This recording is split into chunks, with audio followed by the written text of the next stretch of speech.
ये कहानी छगनपुर नाम के एक छोटे से गांव की है, जहां अजय नाम का एक गरीब किसान रहता था। अजय के परिवार में उसके अलावा उसकी पत्नी सीमा और एक बेटा राजू था, जिनके साथ वो बहुत खुशी खुशी रहता था। अजय के पास गांव में अपनी एक जमीन थी, जहां पर खेती कर वो अपने घर का पालन पोषण करता था। परंतु अब उसकी वो जमीन पहले की तरह उपजाऊ नहीं रही थी। धीरे धीरे उसकी जमीन से फसल की पैदावार भी कम होने लगी थी। एक दिन इसी चिंता में वो अपने जमीन के पास बैठा होता है और कमाने का कोई और जरिया सोचने लगता है। दिन प्रतिदिन मेरे इस जमीन से उगने वाली फसल कम होते जा रही है। लगता है मुझे अब कोई दूसरी जमीन लेकर काम करना होगा, या तो कोई और जरिया ढूंढना होगा कमाने का। पर अब मैं इस जमीन के भरोसे नहीं रह सकता हूँ। चलो एक बार चल के सीमा से राय लेकर देखता हूँ वो क्या कहती है इस बारे में। अजय तुरंत खेत से अपने घर की तरफ चल पड़ता है। घर पहुंचकर वो सबसे पहले अपनी पत्नी सीमा को आवाज लगाता है। सीमा जरा यहाँ आना, तो तुमसे एक जरूरी बात करनी है। अजय की आवाज सुनकर सीमा वहाँ आ जाती है। बोलिए, आपने मुझे बुलाया क्या? हाँ सीमा, मुझे तुमसे एक जरूरी विषय पर बात करनी है और तुम्हारी राय जाननी है। हाँ बोलिए, क्या बात है? सीमा, तुम तो जानती हो हमारी जमीन अब पहले की तरह इतनी उपजाऊ नहीं रही है, और अगर मैं ज्यादा खाद वगैरह डालने की कोशिश करूंगा तो कहीं उसकी मिट्टी और खराब ना हो जाए। इसलिए सोच रहा हूँ कि कुछ समय के लिए उस जमीन पर खेती करना छोड़ दूं। हर साल थोड़ी थोड़ी खाद उसमें डालता रहूंगा, जिससे कुछ सालों बाद वो पहले की तरह उपजाऊ हो जाएगी। फिर उसमें खेती करना शुरू कर दूंगा। हाँ, ये ठीक रहेगा। इससे आपकी जमीन भी सही रहेगी और उसमें उगने वाली फसल भी। हाँ, पर तब तक मैं क्या करूं?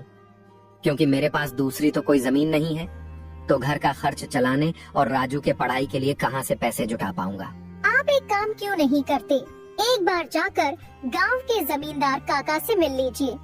वो तो बहुत अच्छे और नेक दिल है, वो आपकी जरूर कोई मदद करेंगे। हाँ सीमा, ये ठीक रहेगा, क्योंकि काका अगर कोई नया काम भी करने बोलेंगे तो वो उसमें भी मेरी मदद कर देंगे। ठीक है सीमा, तो मैं कल सुबह सुबह ही काका से मिलने उनके घर चला जाऊंगा।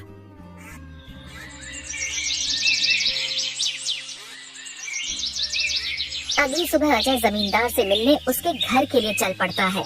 जमींदार के घर के बाहर पहुंचकर वो जमींदार को आवाज लगाता है। क्या आप घर पर हो? अजय की आवाज सुनकर जमींदार बाहर आता है।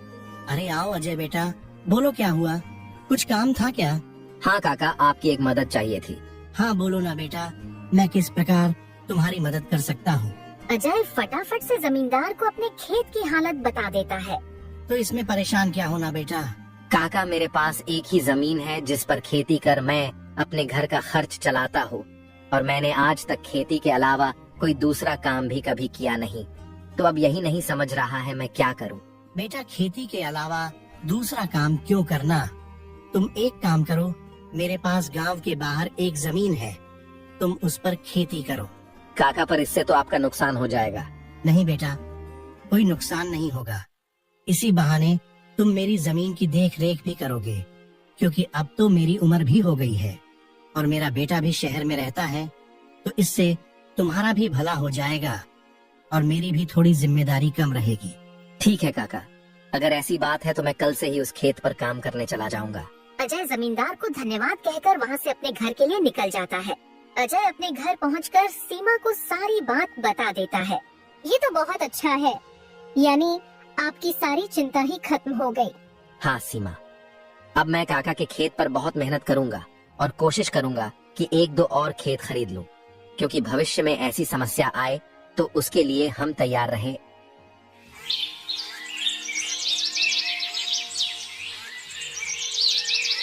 अगली सुबह अजय जमींदार के खेत पर काम करने निकलने वाला होता है तो सोचता है, काका की जमीन गांव के बाहर है, तो शायद शाम को आते आते देर हो जाए, इसलिए सीमा को बोलकर जाता हूँ। सीमा, जरा यहाँ आना तो। अजय को बुलाता सुन सीमा वहाँ आती है। बोली, आपने बुलाया मुझे? हाँ सीमा, सुनो, काका का खेत गांव के बाहर है, तो मुझे शाम को घर लौटने में थोड़ी देर भी हो सकती है। तो अगर मुझे देर हो जाए तो तुम और राजू खाना खाकर सो जाना। ठीक है, पर अपना ध्यान रखना। और हाँ, 1 मिनट रुकना, मैं आपके खाने का डिब्बा लेकर आती हूँ, वो लेकर ही जाना। फिर क्या था, अजय अपना खाने का डिब्बा लेकर गांव के बाहर वाली जमीन पर काम करने चल पड़ता है। चलते चलते कुछ समय बाद वो गांव के बाहर वाली जमीन पर पहुंच जाता है। चलो अब पहुंच गया हूँ तो फटाफट से खेत पर काम करना शुरू कर देता हूँ। अजय अपनी कुदाल उठाकर खेत पर काम करना शुरू कर देता है। अजय को अभी काम करते कुछ समय हुआ ही था कि तभी पीछे से एक सांप आकर उसे काट लेता है। सांप के काटने के कुछ समय में ही अजय चक्कर खाकर वहीं गिर जाता है। यहाँ अजय सांप के काटने से बेहोश हो चुका था, पर गांव के बाहर होने के कारण उसकी खबर अब तक उसके घर वालों को नहीं चलती है। सुबह की अब रात हो जाती है और सीमा अजय का इंतजार कर रही होती है। माँ को इतने परेशान देख राजू पूछता है, क्या हुआ माँ? पिताजी अब तक क्यों नहीं आए? बेटा तुम्हारे पिताजी आज काम करने जमींदार काका के गांव के बाहर वाली जमीन पर गए हैं और उन्होंने मुझे बोला भी था कि उन्हें आते आते देर हो जाएगी, पर अब कुछ ज्यादा ही समय हो गया है। माँ, आप क्यों फिक्र कर रही हो? पिताजी ने जब बोला था कि उन्हें आने में देर होगी तो कुछ सोच समझकर कहा होगा। एक काम कीजिए, आप जाकर सो जाइए। राजू की बात सुनकर सीमा अपने कमरे में सोने के लिए चली जाती है। अगली सुबह भी जब सीमा देखती है कि अजय अब तक घर नहीं आया है, तो परेशान होकर वो सीधा जमींदार से मिलने उसके घर की ओर चली जाती है। सीमा जमींदार के घर पहुंचकर उनसे अजय के बारे में पूछने लगती है। नमस्ते जमींदार काका। नमस्ते बेटी, बताओ कैसे आना हुआ? काका, अजय कल आपके गांव के बाहर वाले खेत में काम करने गए थे, पर अब तक घर नहीं आए हैं। क्या कहा बेटी? अजय कल गया था और अब तक घर नहीं आया? हाँ काका, उन्होंने मुझे कहा था कि खेत गांव के बाहर है तो आते आते रात हो जाएगी, पर अब तो रात की सुबह हो गई, पर वो अब तक नहीं आए हैं। चिंता मत करो बेटी, मुझे थोड़ा समय दो, मैं अभी किसी को भेजकर पता लगाता हूँ कि अजय कहाँ है। जमींदार तुरंत अपने घर में काम करने वाले घनश्याम को अजय को देखने अपने खेत पर भेजता है। कुछ समय के बाद घनश्याम जमींदार के खेत पर पहुंच जाता है और वहां का दृश्य देखकर वो परेशान हो जाता है। ये क्या, अजय का तो पूरा शरीर नीला पड़ चुका है। मुझे लगता है इसे किसी सांप ने काटा है। मुझे तुरंत जमींदार जी को ये बात बतानी पड़ेगी। घनश्याम वहां से भागते भागते जमींदार के घर के लिए निकल जाता है। घनश्याम जैसे ही जमींदार के घर पहुंचता है, उसके कुछ कहने से पहले ही जमींदार उससे पूछने लगता है।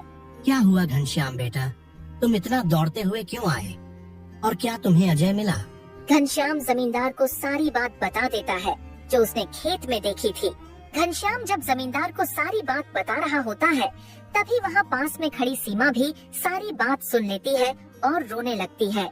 घनश्याम, तुम सबसे पहले वैद्य जी को लेकर वहाँ पहुँचो, मैं सीमा बेटी को लेकर वहाँ आता हूँ। घनश्याम को वैद्य जी के पास भेजने के बाद जमींदार सीमा को समझाने लगता है। सीमा बेटी, पहले तो तुम रोना बंद करो और जल्दी से मेरे साथ चलो, क्योंकि तुम्हारे रोने से अजय ठीक नहीं होगा। फिर क्या था, जमींदार सीमा को लेकर अजय को देखने उसके खेत की तरफ निकल जाता है और घनश्याम वैद्य जी को लेने दूसरी तरफ निकल जाता है। जमींदार और सीमा जब वहाँ पहुँचे तो उन्होंने देखा अजय बेहोश हालात में खेत में गिरा था और उसका पूरा शरीर नीला पड़ चुका था। सीमा अजय के पास बैठकर रोने लगती है। तभी वहाँ वैद्य जी आ जाते हैं। वैद्य जी के आते ही सीमा वहाँ से हट जाती है और वैद्य जी अजय की हालत का जायजा लेने लगते हैं। क्या हुआ वैद्य जी, अब कैसी है अजय की हालत? देखिए जमींदार जी, मैं आपको झूठ बोलकर अंधेरे में नहीं रखना चाहता हूँ, पर अजय की हालत बहुत खराब है। वैसे तो मैंने उसे जहर को काटने वाली औषधि दे दी है, परंतु जहर अजय के अंदर कुछ ज्यादा समय तक रह गया है, जिस कारण वो प्रगाढ़ बेहोशी के हालत में चला गया है। प्रगाढ़ बेहोशी, ये क्या होता है वैद्य जी? प्रगाढ़ बेहोशी के हालत में व्यक्ति जीवित तो होता है, परंतु उसके बदन के हिस्से में हलचल नहीं होती है, और ये अब कब होश में आएगा ये भी नहीं कह सकते हैं। वैद्य जी, तो अब हम क्या करें? देखिए जमींदार जी, अभी के लिए मैं कुछ दवाइयाँ दे रहा हूँ, उसे समय समय पर पानी में मिला कर देना, बाकी तो सब ऊपर वाले के भरोसे हैं। वैद्य अजय की हालत का जायजा लेकर और दवा देकर वहाँ से चले गए। फिर कुछ गांव वाले अजय को लाकर उसको उसके घर के बिस्तर पर लिटा देते हैं। देखो सीमा बेटी, तुम बिल्कुल चिंता मत करना, तुम अजय की अच्छे से देखभाल करो, देखना वो बहुत जल्द ठीक हो जाएगा और तुम्हें अगर किसी भी चीज की कोई भी जरूरत हो तो मुझे जरूर बता देना, और हर महीने मैं तुम्हारे लिए और राजू के लिए कुछ पैसे भेजता रहूंगा, पर तुम हिम्मत मत हारना। आपका बहुत बहुत धन्यवाद काका, आप हम लोगों की बहुत मदद कर रहे हो। जमींदार फिर वहाँ से सीमा को दिलासा देकर चले जाते हैं। जमींदार के जाने के बाद वहाँ राजू आ जाता है और अपने पिता की हालत देखकर सीमा से उसका कारण पूछने लगता है। माँ, ये पिताजी को क्या हुआ है? बेटा, तुम्हारे पिताजी को कल खेत में सांप ने काट लिया है, जिस कारण वो बेहोश हो गए हैं। माँ, तो पिताजी होश में कब आएंगे? बेटा, वैद्य जी ने कुछ दवाइयाँ दी हैं और उन्हें समय समय पर पिलाने कहा है। उन्होंने बोला कि उन दवाइयों से वो बहुत जल्द ठीक हो जाएंगे। पर माँ, पिताजी की ऐसी हालत है तो अब हमारे घर का खर्च कैसे चलेगा? बेटा, तुम उसकी चिंता मत करो, मैं हूँ ना, मैं सब संभाल लूंगी। नहीं माँ, आप क्या क्या करोगी? आप पिताजी का ध्यान रखोगी, आप घर संभालोगी कि घर का खर्च देखोगी? माँ, आप बस पिताजी का और घर का ध्यान रखो, मैं अब खेत पर काम करके घर का खर्च चलाऊंगा। राजू की ऐसी बातें सुन सीमा भावुक हो जाती है। नहीं बेटा, तुमको काम करने की कोई जरूरत नहीं है, मैं सब संभाल लूंगी। तुम बस अपने पढ़ाई का ध्यान रखो। तुम्हारे पिताजी का सपना है कि तुम बहुत बड़े अफसर बनो और मैं तुम्हें वो बना कर रहूंगी, भले उसके लिए मुझे कितनी भी मेहनत क्यों ना करनी पड़े। फिर सीमा राजू को वहाँ से पढ़ने भेज देती है। मुझे अब कुछ करना ही होगा, क्योंकि मैं अब अजय का ठीक होने का इंतजार तो नहीं कर सकती हूँ। मुझे अब खुद जाकर खेती करनी होगी और हो सके तो कोई और काम भी देखना होगा। अगली सुबह सीमा सीधे जमींदार से मिलने पहुंच जाती है। नमस्ते जमींदार काका। नमस्ते बेटी, बताओ कैसे आना हुआ और अजय की तबीयत अब कैसी है? काका, अजय की तबीयत फिलहाल तो वैसी ही है और मुझे आपकी एक मदद चाहिए थी, इसीलिए मैं आपसे मिलने चली आई। हाँ, बोलो ना बेटी, मैं तुम्हारी किस प्रकार मदद कर सकता हूँ? काका, मैं चाहती हूँ कि जो जमीन आपने अजय को दी थी काम करने के लिए, आप मुझे उस पर काम करने की इजाजत दे दी, ताकि मैं उस पर काम करके अपने घर का खर्च और राजू की पढ़ाई करा सकूं। बेटी, पर तुम्हें वहाँ काम करने की कोई जरूरत नहीं है, मैं हूँ ना। मैं तुम्हारे घर के लिए जो भी खर्च लगेगा हर महीने भेज दिया करूँगा। नहीं काका, आपने अब तक हमारी बहुत मदद की है। अब आप बस मुझे आपके खेत में काम करने की इजाजत दे दीजिए। मैं अब खुद काम करके अपना घर चलाऊंगी और अपने बेटे को बड़ा अफसर बनाऊंगी। जमींदार सीमा को बहुत समझाने की कोशिश करता है, पर सीमा जमींदार की बात मानने तैयार नहीं थी। आखिर में सीमा की बातें सुनने के बाद जमींदार सोचने लगता है। मुझे लगता है सीमा मेरी बात नहीं मानेगी, पर अगर वो काम करने इतने दूर जाएगी तो वो अजय का ध्यान नहीं रख पाएगी। एक काम करता हूँ, मैं सीमा को मेरी गांव के अंदर वाली जमीन पर काम करने के लिए कह देता हूँ, ताकि वो खेतों पर काम भी कर सके और अपने घर का ध्यान भी रख सके। ठीक है सीमा बेटी, मैं तुम्हें अपने खेत पर काम करने की इजाजत तो दे सकता हूँ, पर तुम्हें मेरी एक बात माननी होगी। हाँ काका, बोलिए ना। बेटी, तुम्हें मेरे गांव के बाहर वाले खेत पर काम करने की कोई जरूरत नहीं है। मेरे पास तुम्हारे घर के नजदीक भी एक खेत है, तुम वहाँ काम कर सकती हो, ताकि तुम अपने घर का और अजय का दोनों को ख्याल रख पाओगी। काका, ये तो और भी अच्छा रहेगा, इससे तो मेरी बहुत मदद हो जाएगी। बेटी, पर एक छोटी सी समस्या है, वो खेत बाहर वाले खेत से थोड़ा छोटा है। हाँ तो कोई बात नहीं है काका, वो खेत मेरे घर से नजदीक है, वही बहुत बड़ी बात है। मैं खेत में काम करने के साथ साथ दूसरे के घर का काम भी करना शुरू कर दूंगी, ताकि उन पैसों से मैं राजू की पढ़ाई का खर्च निकाल सकूं। बेटी, पर तुम्हें इतना काम करने की क्या जरूरत है? काका, मुझे काम करना ही होगा। अजय का सपना था कि राजू पढ़ लिख कर बड़ा आदमी बने। अगर मैं मेहनत नहीं करूंगी तो उसका सपना अधूरा रह जाएगा। राजू की पढ़ाई के लिए और घर चलाने के लिए मुझे हर हाल में ये जिम्मेदारी उठानी पड़ेगी। जमींदार सीमा के संकल्प और साहस से भावुक हो जाते हैं। ठीक है बेटी, तुम्हारी मेहनत देखकर मुझे पूरा भरोसा है कि तुम जरूर सफल होगी। मैं तुम्हारी हर संभव मदद करूंगा। तुम कड़ी मेहनत करो, भगवान भी तुम्हारे साथ है। सीमा ने जमींदार के गांव के अंदर वाले खेत पर काम करना शुरू कर दिया। वह सुबह खेत पर काम करती और दोपहर के बाद गांव के घरों में सफाई और खाना बनाने जैसे छोटे मोटे काम करने जाती। धीरे धीरे सीमा की मेहनत रंग लाने लगी।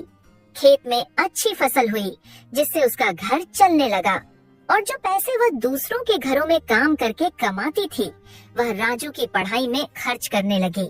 बेटा, मैं चाहती हूँ कि तुम मन लगाकर पढ़ाई करो। तुम्हारे पिताजी का सपना है कि तुम अफसर बनो। मैं तुम्हारे लिए हर मुश्किल को पार कर लूंगी। माँ, मैं कड़ी मेहनत करूँगा। एक दिन मैं पिताजी का सपना पूरा करके दिखाऊंगा। सीमा की मेहनत और त्याग से गांव के लोग भी प्रेरणा लेने लगे। उन्होंने देखा कि कैसे एक माँ अपने परिवार के लिए हर कठिनाई का सामना कर रही है। इसी बीच अजय की हालत धीरे धीरे सुधरने लगी। वैद्य जी की दवाओं और सीमा की देखभाल ने जहर का असर कम कर दिया। एक दिन अचानक अजय को होश आ गया। अजय को होश में आते देख सीमा बहुत खुश हो गई। अजय, तुम्हें होश आ गया। भगवान ने मेरी मेहनत और दुआएं सुन ली। सीमा, मैंने तुम्हें और राजू को बहुत परेशान किया। नहीं अजय, तुम हमारी ताकत हो।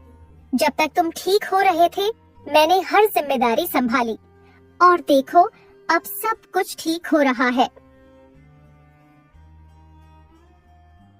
अजय धीरे धीरे पूरी तरह ठीक हो गया। उसने सीमा की मेहनत और त्याग देखकर प्रण लिया कि अब वह उसके साथ कंधे से कंधा मिलाकर परिवार को आगे बढ़ाएगा। राजू की पढ़ाई भी सफलतापूर्वक चलती रही और कुछ सालों बाद वह एक बड़ा अफसर बन गया।